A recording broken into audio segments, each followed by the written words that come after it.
Watch. Thanks.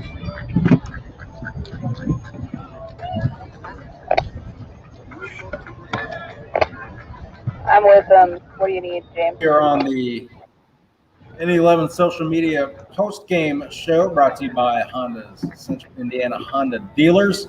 We're going to start things off out on the field with forward Jordan Hamilton. Jordan, John Clear up in the box. Can you hear me? Yeah.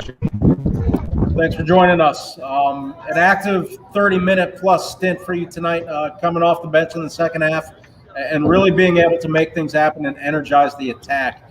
Kind of talk about the philosophy you and Coach Rogers had in mind with your insertion just past the hour mark, and if you felt you were able to bring that spark that the attack really needed you to provide tonight.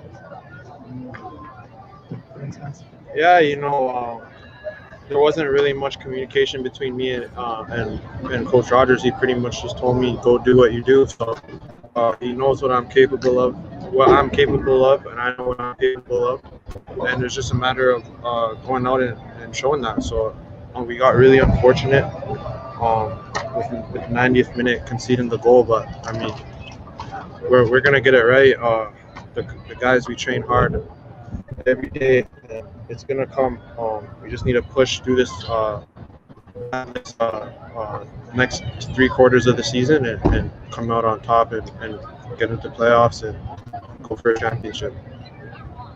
Script lately has been giving up a lead, but tonight you guys found yourselves behind, but were able to fight back. Talk a little bit about just that mentality to get that goal back after conceding early in the second half, and what that provided you guys heading down the stretch for was a pretty exciting final 10 minutes. Yeah, I mean, the last 30 minutes, me and Gordon came on. I thought we did really well to spark the game, and to be honest, we should have put away maybe 2 or 3, but sometimes the ball just doesn't bounce your way in the box, and yeah, it's a tough one to swallow. Definitely disappointing. And a 10-day break in the action follows tonight's match. Is that good timing for you guys to kind of be able to clear your heads a little bit, take the time away from the field, or turn your 100% focus back towards really hitting the second half of the season hard? Yeah, of course. It's always good to get some time off in the season to rest and recover. Some guys have been playing big minutes, and just to regroup, have a solid week of training, and prepare for the next game, because we've been getting these little results, but we need to really start getting some wins. All right, Jordan, we'll let you go. Appreciate the time here. Congratulations on the finish tonight. I know the result wasn't what you were looking for, but appreciate the time here. Thank you. All right. We start tonight's Central Indiana Honda dealers on the fly with Jordan Hamilton from the field. Now Kyle Janer stepping in. Fast start to the night, and I don't think that was the emphasis behind the match, though. As we kind of get to the recap portion of the post-game show, first 45 minutes that really, I think, started slowly for both teams. Mm-hmm. Oh, yeah, no, without a doubt. The first 45 minutes definitely a little slower. You had a chance here or there. You may have had an Arteaga header in there for the Indy 11. You had a couple Birmingham chances sprinkled in there, but there was no real definitive moment for either team in the first half. I'm not sure if you can think of any, John. I definitely cannot. In the first half, I think kind of left us thinking, what's going to happen with this game moving forward? And then the second half. Oh, no, I was going to say, first, no shots on goal for either team until the 38th minute when Prosper Kassim was able to steer one on frame. Followed by Arteaga with a chance from distance right around the onset of first half stoppage time. I think I see Coach Matt Rogers heading down your way. Yes. Try to concede the headset and bring on Coach Rogers. Absolutely. Coach Rogers.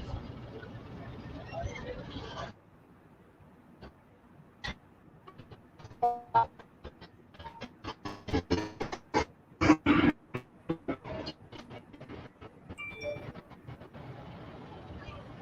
Rogers, John Kluter up in the booth. Can you hear me? Yep. What are you doing? Doing well. Thanks for joining us here. Another tough result at home, but this one kind of played out a little differently than the last few times out here, where the team fell behind in the second half rather than conceding a goal win up. Kind of talk about the fight your team showed to get back into the match with that finish around the 75th minute mark to set up an exciting final quarter hour.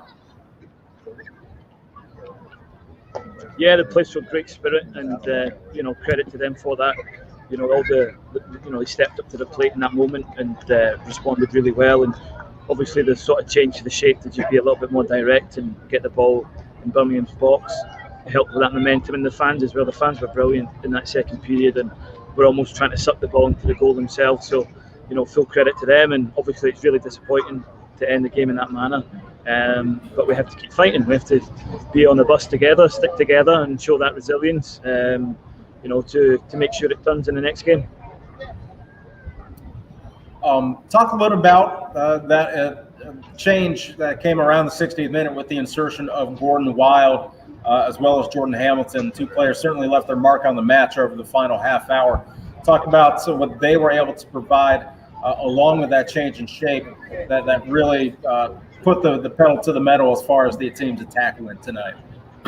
Yeah, obviously with Jordan in particular, obviously coming on, it's another striker, so go with two strikers up front, and then Gordon as well as an attack-minded player. So they just bring that thrust and energy to get into the penalty box and put Birmingham on the back foot more. And it obviously did have a good impact, and Jordan had another good chance. But it was an unbelievable save, to be fair, from the goalkeeper. I don't know if he could do that again. It's just one of those moments. But at that point, yeah, it was more sort of get the ball forward, use the momentum from the supporters to try and get that second goal ourselves. But then obviously we concede the second one, which is disappointing. And Jordan mentioned, the bounces have to start coming our way at home. The results have to start coming our way at home, and that's something you echoed after last week's game. Do you feel, again, it was just a matter of a bounce here goes our way, and the result could be 2-1 in favor of us rather than Birmingham? Yeah, obviously, like Kyle's header, hits a crossbar. Sometimes, you feel like if that happens to another team, it bounces off the crossbar and goes into the goal. So those little things aren't the bounces aren't coming our way. Listen, Birmingham had some good chances himself. Eric pulled off a fantastic save, when it was 1-1. So, we certainly want keeping them at bay, as it were. But yeah, you need those little things to go your way, and but we have to keep fighting together. And the easy thing is to just chuck in the towel. But there's a long part of the season to be played. This football club needs to be higher than where it is, and ultimately, everyone has to do better again to get the club, where it should be. There's a lot of expectations on everyone here, and we have to keep working hard and stick together. And as I said, everyone has to be on the bus. It can't just be 2 or 3 people. Everyone needs to stick together. There is a lot of football to be played, as you said, but that being said, there is a 10-day break in the action. Do you feel that this break is coming at a good time for the club, for the squad, allowing you guys to maybe step away from the game for a few days to recharge not just the bodies but the mind, and to really put a focus on what needs to be done this second half of the season?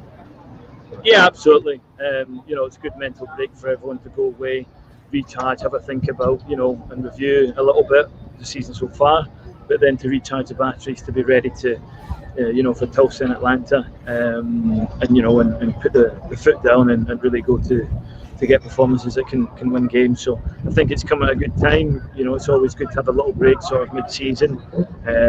So as I said, everyone can go away and just reflect and review and recharge. Coach Rogers, as always, thanks for joining us here tonight. Thanks for the time. We appreciate it, and we'll see you back here in 3 weeks. We're also back in Atlanta. Thanks, John. Cheers. Take care. Interim head coach Max Rogers on the Honda Central Indiana Honda Dealers post-game show. And Kyle, Coach mentioned the attack being energized with the substitutions and the formation change around a little after the hour mark with Jordan Hamilton and Gordon Wild coming in. What did you see that not just their insertion created, but anything you notice that helped those guys be a little more effective when it came to getting the ball in the final third? Yeah, absolutely. Obviously, when they came in, it's kind of like the Energizer Bunny a little bit. They came in, it was electrifying, it was fun to watch, it was fun to see, but they were definitely aided by players who were already on the field. I think Ioze absolutely stood out. He played some balls in behind. I believe he had the cross that came on a Jordan Hamilton or an own goal, depending on how you want to see it and debate it. And then I think Patrick Segrist as well on the left was a little bit more of a defensive player, but would step kind of into the midfield, would occupy that space. He was also sending balls in left and right. So I think it was a combination of the insertion of Gordon Wild and Jordan Hamilton, and to work with the players that were already on the field. Most of those in that case were on the left side, but that seemed like where a lot of the crosses were coming in from, if they weren't coming in from Gordon Wild. And that seems like something Indy really likes to do to help jumpstart their offense. So if it's going to be crosses, it's going to be wide players, and then players like Jordan Hamilton in the middle who are going to have to get in on those crosses and finish them. And I think that might be a little something that Indy's needing to figure out. Are they going to be able to finish them? I know, us up in the box, there were a couple chances that we saw that maybe the ball just went a little wayward, or there was kind of, in essence, a swing and a miss of a leg. So it's going to be finishing, I think, that Indy needs to continue to work on. They've got the energy. It's just the ball needs to start going to the back of the net. Reminder to the fans, you can leave your comments here in the StreamYard comment line. One of those comments coming from Travis Phelps. When we talked about Gordon Wild and Jordan Hamilton, he asks, why aren't these players starting, though? In Jordan's case, I'll use last names because the first names are so similar. In Hamilton's case, we did see him start the last game, and you've seen that rotation between he and Arteaga, kind of as that lone target man up top for guys to play off of. In Hamilton's case, to play off of, and Arteaga more to combine with, I think.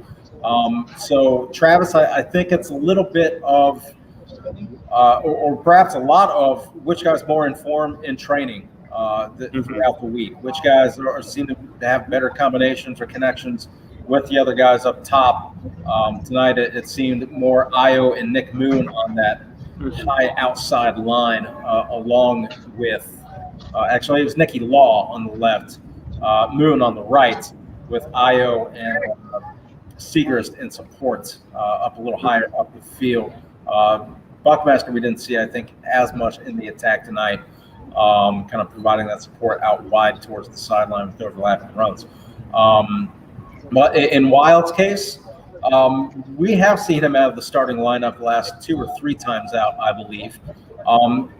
It looked like the energy he had in the first 7-8 games of the season had kind of waned across the last month. So in him, I think it may be possibly a legs management situation.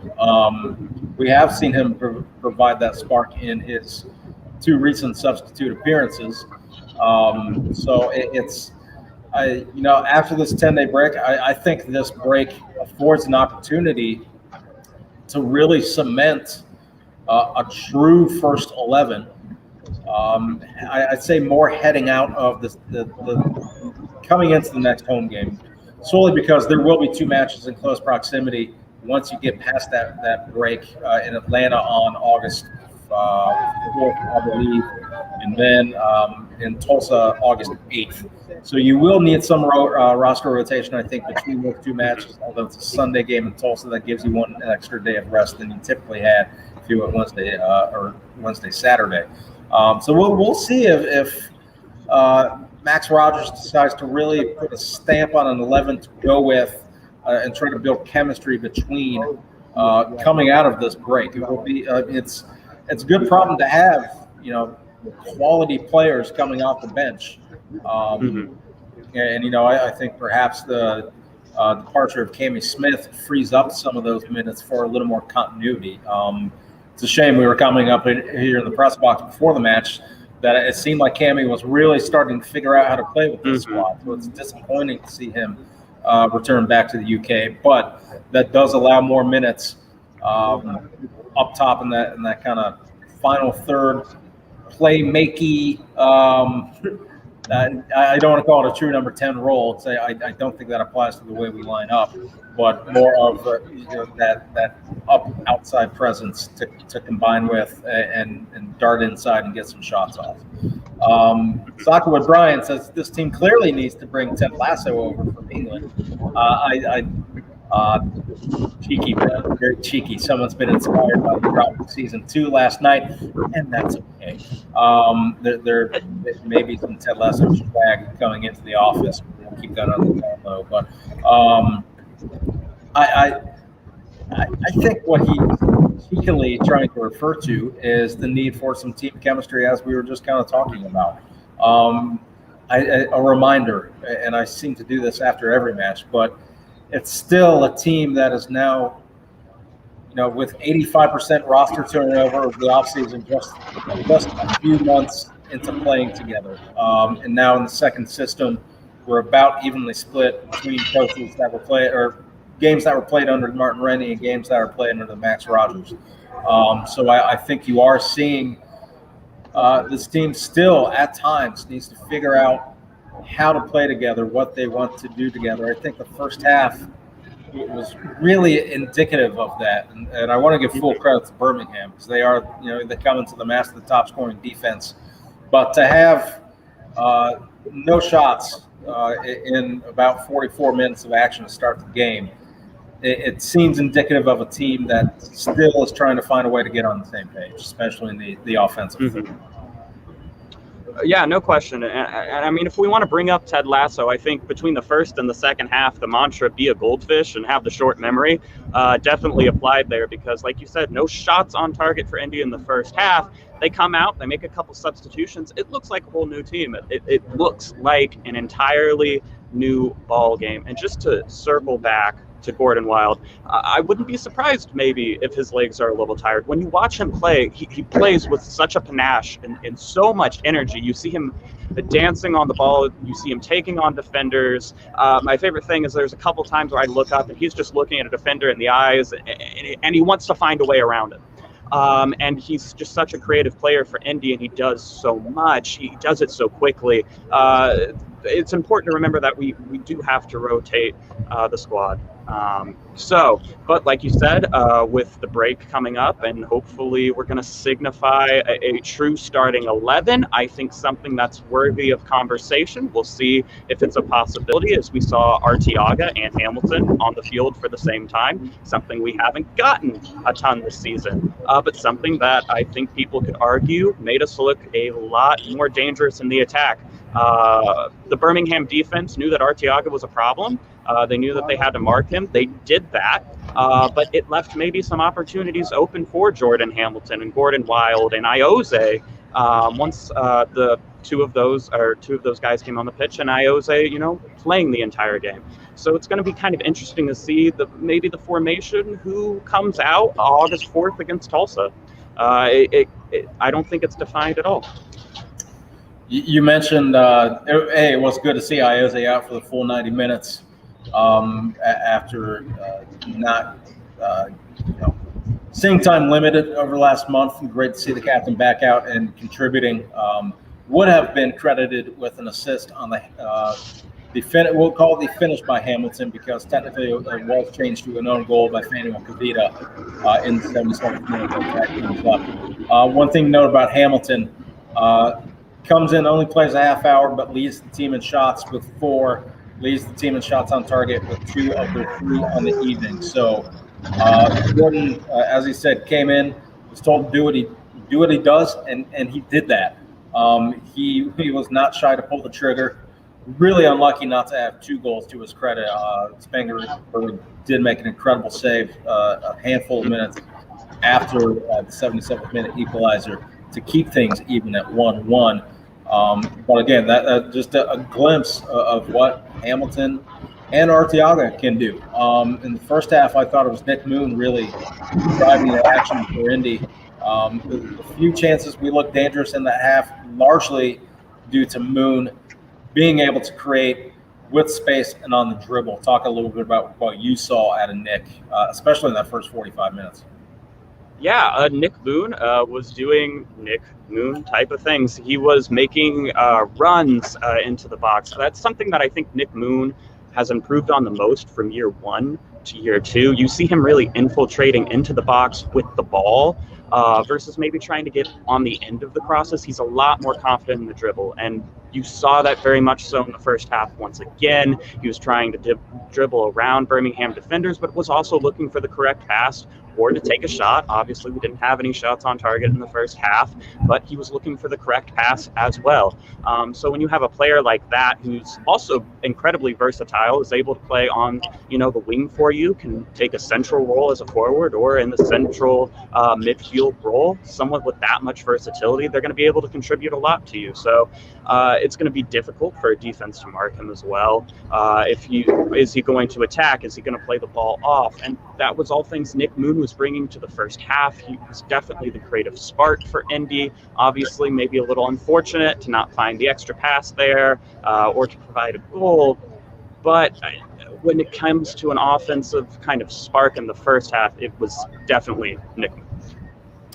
He was credited with one key pass on the evening that I believe probably credited to the play where he, I think he undressed. It was, it might have been not Cervania, but Ryan James on the sideline before getting to the end line, cutting back a beautiful ball through traffic that found Iose. Unfortunately, wasn't able to steer it on goal with his weaker right foot.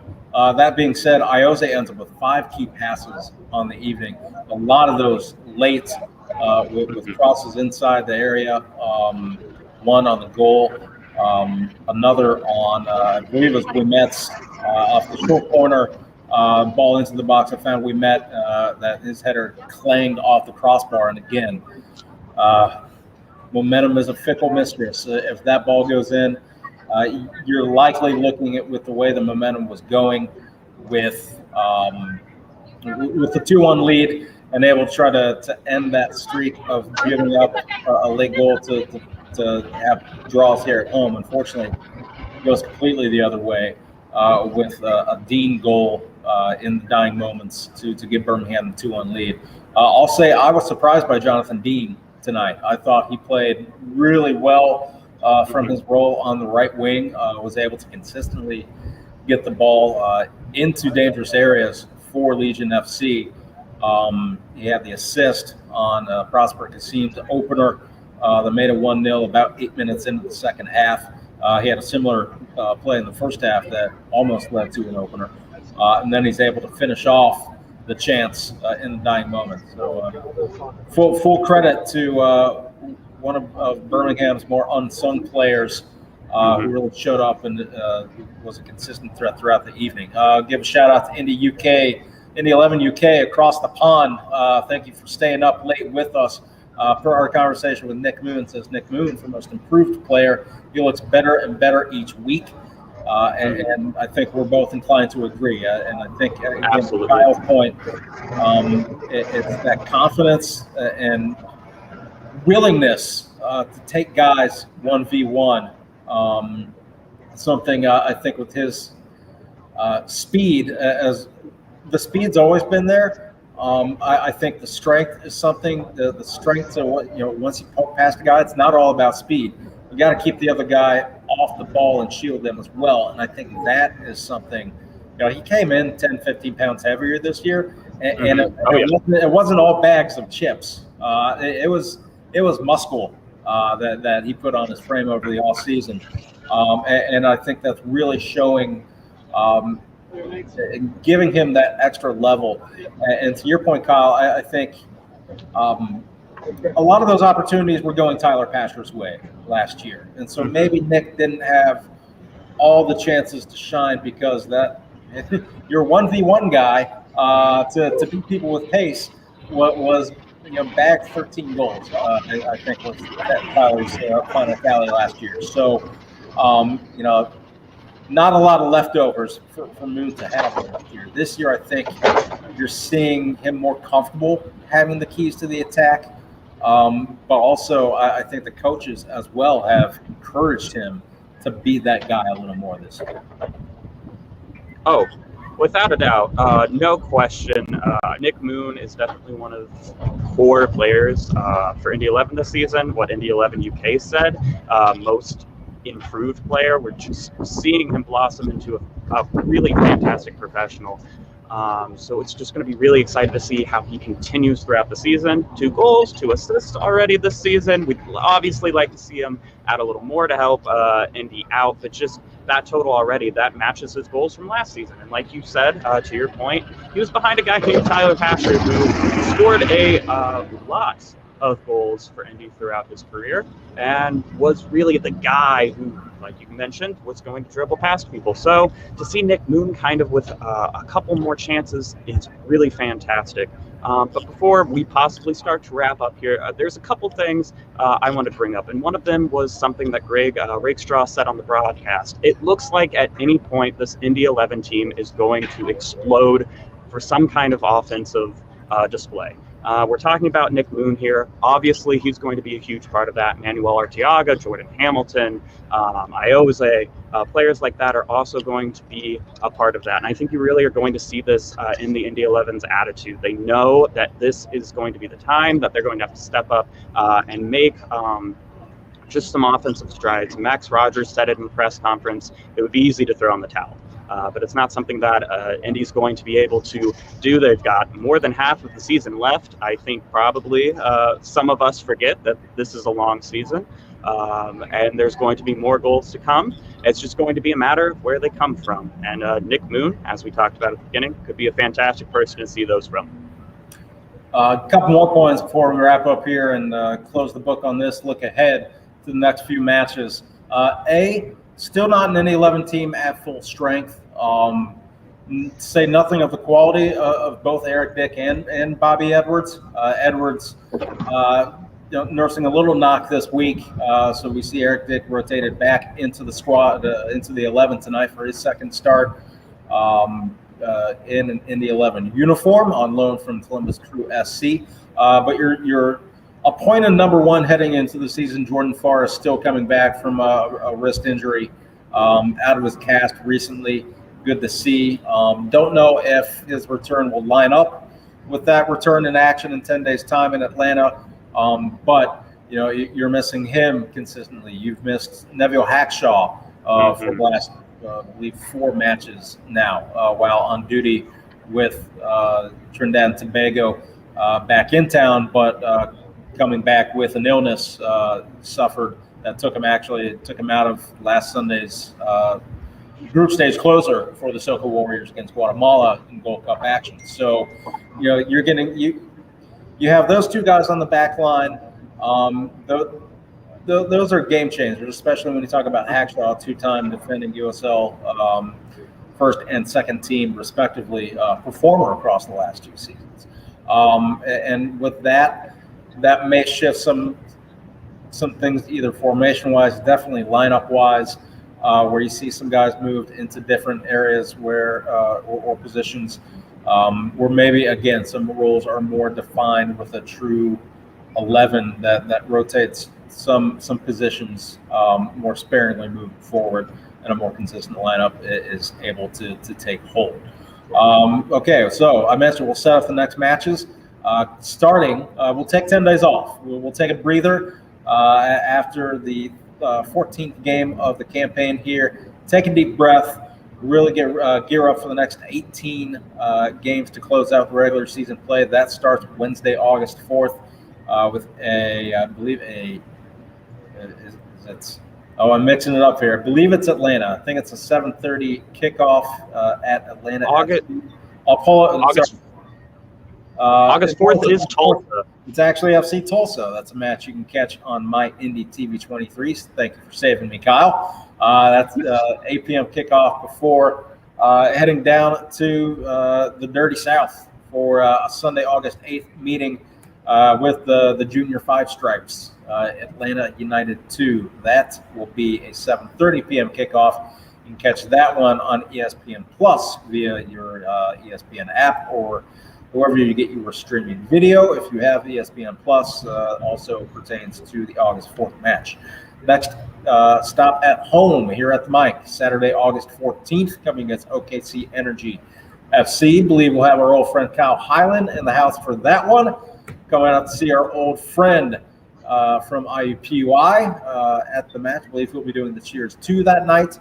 It's 317 night. We'll be celebrating our neighborhoods with Indy City football players like Kyle Janer and Commissioner Jordan Updike and friends will be helping us celebrate Indy's neighborhoods on that evening. So tickets available for that one. Be on the lookout for continued updated changes to the health and safety plan that may or may not allow for more tailgating on the scene. Starting August 14th, we'll be working with our friends at IUPUI to see where that stands. So continuously check both the health and safety plan and the game day A to Z guide.